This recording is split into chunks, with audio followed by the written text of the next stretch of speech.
মাফ করলে একটা আলাদা শান্তি আছে ভাই। আপনি মাফ করবেন, দেখবেন আপনি দিন শেষে ভালো আছেন। আর আপনি খালি ভাববেন যে আমি প্রতিশোধ দিব, ওরে আমি দেখে ছাড়বো, রিভেঞ্জ নিয়ে ছাড়বো, আপনি প্রতিশোধের আগুনে জ্বলে পড়ে ছারখার হয়ে যাবেন।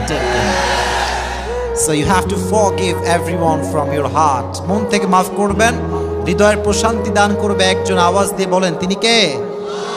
মাফ করা শিখো। আর যুবকদেরকে বলবো, তোমরাও মাফ করা শেখো। বেঈমানদেরকে তোমরা আল্লাহর জন্য ছেড়ে দাও, আল্লাহ ওদেরকে দেখে নেবে ইনশাআল্লাহ। যারা প্রতারক, যারা বিশ্বাসঘাতক, যাদের কথা কাজে মিল নাই, এদের সাথে কোনো সম্পর্কের দরকার নাই। এদের জন্য আল্লাহ একাই যথেষ্ট। ঠিক কিনা বলেন যুবকেরা? আমরা তো বড় মনের মানুষ, আমরা তো ব্রড মাইন্ডেড পার্সোনালিটি বিলং করি। আমরা মাফ করে দিব, বাদ বাকি আল্লাহ ভরসা। ঠিক কিনা যুবকেরা? তাহলে প্রথম মেসেজ আজকের এই মাহফিলে, এই যে আমাদের হৃদয়টা আছে, এই হৃদয়ে কোনো হিংসা বিদ্বেষ থাকবে না, কারোর জন্য কোনো প্রতিশোধ থাকবে না। একটা সুন্দর হাদিস শোনাই। নবীজি বলেছেন, আমার জীবনের সবচাইতে বড় আমল কি তোমরা জানো? সাহাবা একরাম বলল, ইয়া রাসূলুল্লাহ, বলেন কি আমল যেটা সবচেয়ে বড় আমল? নবীজি বলেন, এটা কোনো তাহাজ্জুদ নয়, এটা কোনো দান নয়। ইন ইসতাতা'তা আন তুসবিহা ওয়া তুমসিয়া ওয়া লাইসা ফি কলবিকা গাশশুন লিআহাদিন ফাফআল যালিক ওয়া যালিকা মিন সুন্নতি ওয়া মান রাগিবা আন সুন্নতি ফালাইসা মিন্নি।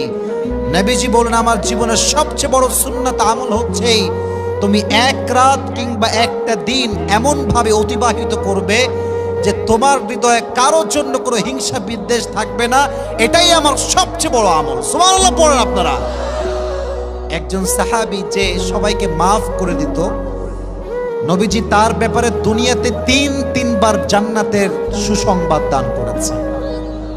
রংপুরের ভাইদের সুবহানাল্লাহ তো আসতে তো হইতে পারে না, জোরে সোরে সুবহানাল্লাহ পড়তে হবে তো। এজন্য আজ থেকে মাফ করব। রাজি আছেন তো ইনশাআল্লাহ? আল্লাহ আমাদেরকে এটা বোঝার তৌফিক দান করুক। পড়া আমিন। আর আসলে ভাই, রাস্তাঘাটের ব্যাপার অনেক কষ্টে থাকি, জ্যাম, মারামারি, কত রকম যে ঝামেলা, তবুও যে আল্লাহ আমাদেরকে নিয়ে আসছে, কথা বলার সুযোগ দিয়েছে। আল্লাহ যেন এইভাবে বাংলাদেশের প্রত্যেকটা প্রান্তে প্রান্তে আমাকে কথা বলার সুযোগ দান করে। সকলে পড়া আমিন। তবে এতটুকু বলতে পারি, আজকের ওয়াজ যে শুনবে তার জীবনের সমস্ত দুঃখ কষ্ট হালকা হয়ে যাবে। সুবহানাল্লাহ পড়লেন না আপনারা? এমনই একটি ওয়াজ করার নিয়ত করেছি আজকে ইনশাআল্লাহ।